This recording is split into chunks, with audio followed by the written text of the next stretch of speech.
የማቴዎስ ወንጌል ምዕራፍ 27 ቁጥር 46 እስከ 50 በዘጠኝ ሰዓትም ጌታ ኢየሱስ ኤሎሄ ኤሎሄ ላማ ሰበቅታኒ ብሎ በታላቅ ድምፅ ጮኸ። ይኸውም አምላኬ አምላኬ ለምን ተውከኝ ማለት ነው። ከዛ ቆመው የነበሩትን በሰሙ ጊዜ ይህስ ኤልያስን ይጠራል አሉ። ያን ጊዜም ከነሱ አንዱ ሮጠና ጁክ ወስዶ መጣጣውን መልቶ በዘንግ አስሮ በአፉ ላይ ጨመቀው። ኤልያስ መጥቶ ያድነው እንደሆነ ተዉት እንዲህ ያሉም አሉ።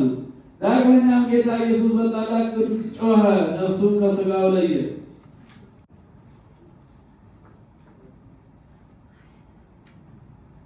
ጊዜ ተሳቶ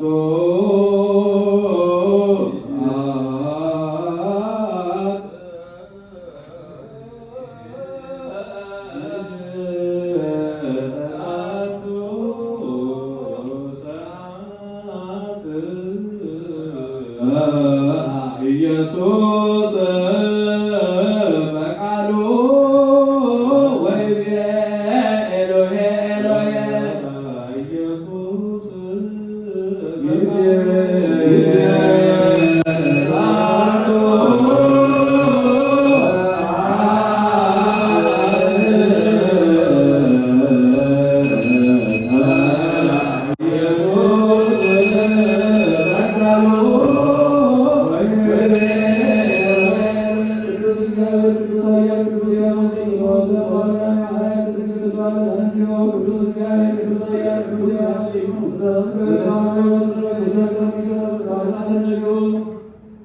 የማርቆስ ወንጌል ምዕራፍ 15 ቁጥር 34 እስከ 35 ዘጠኝ ሰዓት በሆነ ጊዜ ጌታ ኢየሱስ በታላቅ ድምፅ ኤሎሄ ኤሎሄ ላማ ሰበቅታኒ ብሎ ጮኸ። ትርጓሜም አምላኬ አምላኬ ለምን ተውከኝ ማለት ነው። ከዚያ ቆመው ከነበሩት ኤልያስን ይጠራል ያሉ አሉ።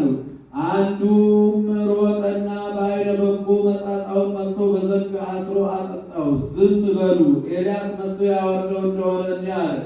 ጌታ ኢየሱስም በታላቅ ቃል ጮኸ፣ ነፍሱንም ከሥጋው ለየ።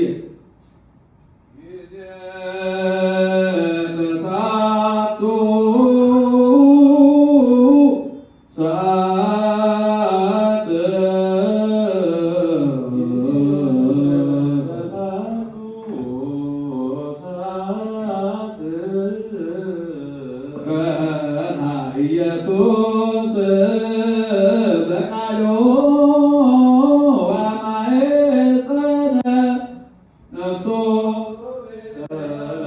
ኢየሱስ በቃሉ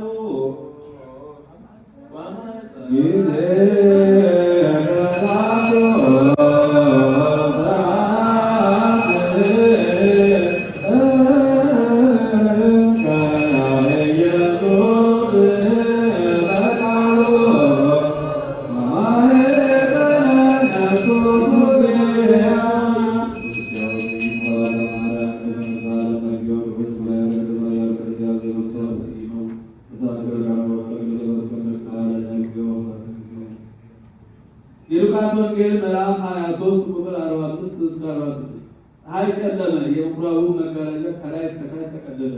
ያን ጊዜም ጌታ ኢየሱስ ድምፁን ከፍ አድርጎ አባት ሆይ ነፍሴን በእጅህ አደራ እሰጥሃለሁ ብሎ ጮኸ።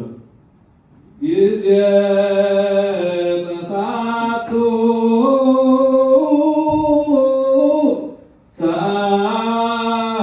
ሰዓት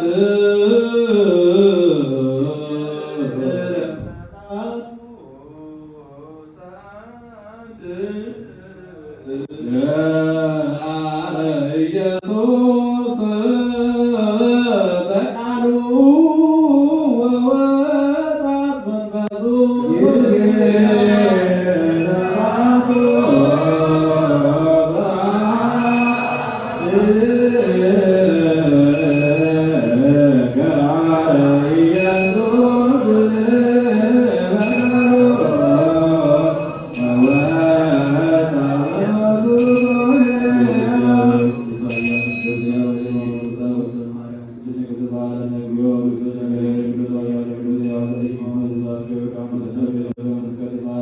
ዮሐንስ ወንጌል ምዕራፍ 19 ቁጥር 28 እስከ 30 ከዚህ በኋላ ጌታ ኢየሱስ ሁሉ እንደተፈጸመ አይቶ የመጽሐፍ ቃል ይፈጸም ዘንድ ተጠማሁ አለ። ከዚያም መጻጻን የተመላ ማሰሮ ነበር። ከመጻጻው ሰፍነጉን ነክረው በአሽክት ቅጠል ከዘንግ ላይ አስረው አስጠግተው ከአፉ ውስጥ ጨመቁበት። ጌታ ኢየሱስን መጻጻውን ጎርጎጭ አድርጎ ሁሉ ተፈጸመ አለና ራሱን ዘንበል አድርጎ ነፍሱን ከሥጋው ለየ። ጊዜ ተሳቱ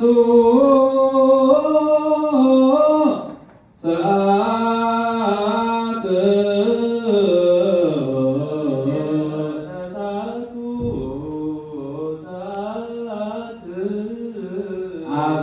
አጽነንሪሶ ኢየሱስ ወይኔ ተፈጸመ ኩሉ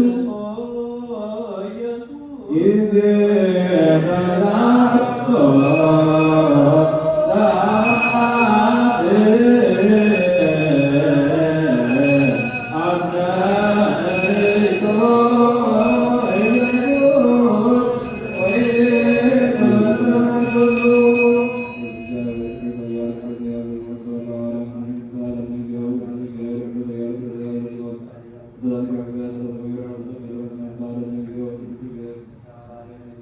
የፍጥረቱ ሁሉ ጠባቂያቸው ለልጅ ልጅ ዘመንም የማያልቅ ከፀሐይ አስቀድሞ ስምህ የነበረ ዛሬ በእንጨት ላይ መስቀል ላይ ተሰቅለህ ታየህ።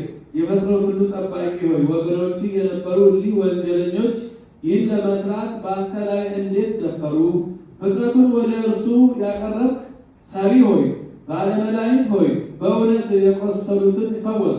እንዲህ ኃጢአትን የተመሉ ወገኖች የከፋች ቃላቸውን ከፍ አድርገው ከቄሳር በቀር ንጉሥ የለንም እያሉ እንደ ክፉ ሰሪ በመስቀል ላይ አውጥተው ሰቀሉ። 9 ሰዓትን ሲቃረብ ጌታችን መድኃኒታችን በመስቀል ላይ ሳለ በሱርስ ቋንቋ አንደበቱን ገልጾ ኤሎሄ ኤሎሄ ላማ ሰበቅታኒ አለው። ይህም አምላኬ አምላኬ ለምን ተውከኝ ማለት ነው። በለበሰው ሥጋ ማለት በዙሪያው የነበሩ እስኪፈሩ ድረስ እንደዚህ በመዝሙረ ዳዊት ተጽፏልና እርሱም ብቻውን የሚያውቃት ሰዓት በደረሰች ጊዜ መልሶ ተጠማሁ አለ። እርሱ ስለ እርሱ የተጻፈውንም እርሱ ያውቃልና። ከእነርሱም አንዱ ዓይነ በጎን ወስዶ ከመጻጻው ነከረው፣ በዘንግ ላይ አስሮ ወደ አፉ አስጠግቶ አጠጣው። መጻጻውን ቀምሶ ዳዊት በመዝሙሩ የተናገረው ተፈጸመ አለ። ከመጻጻው በኋላ ራሱን ዘንበል አድርጎ ድምፁን አሰምቶ ነፍሱን ከሥጋው ለየ። ለምርኮኞች የምስራች ማን ይነግራቸዋል? በንጉሥ ፊት መንገድን ለማዘጋጀት ማን ወደ ገነት ይቀድም ይሆን? ጻድቃን ነቢያት፣ ሊቃነ ጳጳሳት፣ ቅዱሳን ሆይ ደስታ ለእናንተ ይገባቸዋል። ገዥ የነበረው የቀደመው ሰው አዳም አርጅቶ የነበረ በጌታ ሕማማት ዛሬ ታደሰ። ሞትን ስላጠፋው ስለ አዲሱ ሰው ታደሰ። አስጨናቂ የነበረች የሞትን ኃይል ባዶ አደረገ፣ ፈጽሞም አጠፋት። እግዚአብሔር ቃል ከባህሪያችን በመነሳትና ከመለኮቱ ጋር አንድ ባደረጋት በአካለ ነፍስ ወደ ሲኦል ሄደ። በግዞት የነበሩትን ነፍሳት እንደ ቸርነቱ ገናናነት ከእርሱ ጋር አወጣቸው። ጠላትን በሰንሰለትና በእግር ብረት አስረው፣ እርሱም ሰይጣን ነው። ጠባቆች የነበሩና በጨለማ የሚኖሩ ክፉዎች አጋንንትም ሰራዊቶቻቸውን ባዩት ጊዜ ፈጽመው ሸሽተው ሄዱ፣ ሊቆሙ አልቻሉም። እነሱ የጸናች ኃይሉን ስልጣኑን አውቋልና የነሐስ መዝጊያዎችንም በስልጣኑ ሰብሯቸዋልና የብረት መቆለፊያዎችንም ቀጥቅጦ አጥፍቶባቸዋልና የነፍሳቸው መድኃኒት የሆነ ጌታችን ኢየሱስ ክርስቶስን ምርኮኞች ባዩት ጊዜ ባሮችህ የምታድን ሆይ መምጣትህ መልካም ነው ብለው ጮኹ። አስቀድሞ የአዳምን ልጆች ይዞ ስቦ አወጣው። ከዚያም ልጆቹን ከእርሱ ጋር አውጥቶ የተድላ ደስታና የዕረፍት ቦታ ወደ ሆነች ገነት ወሰዳቸው። ጌታችን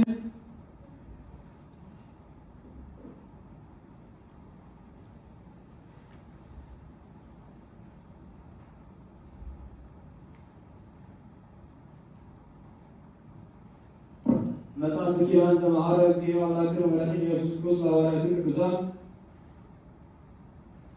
ወደዚህ ዓለም መጥቶ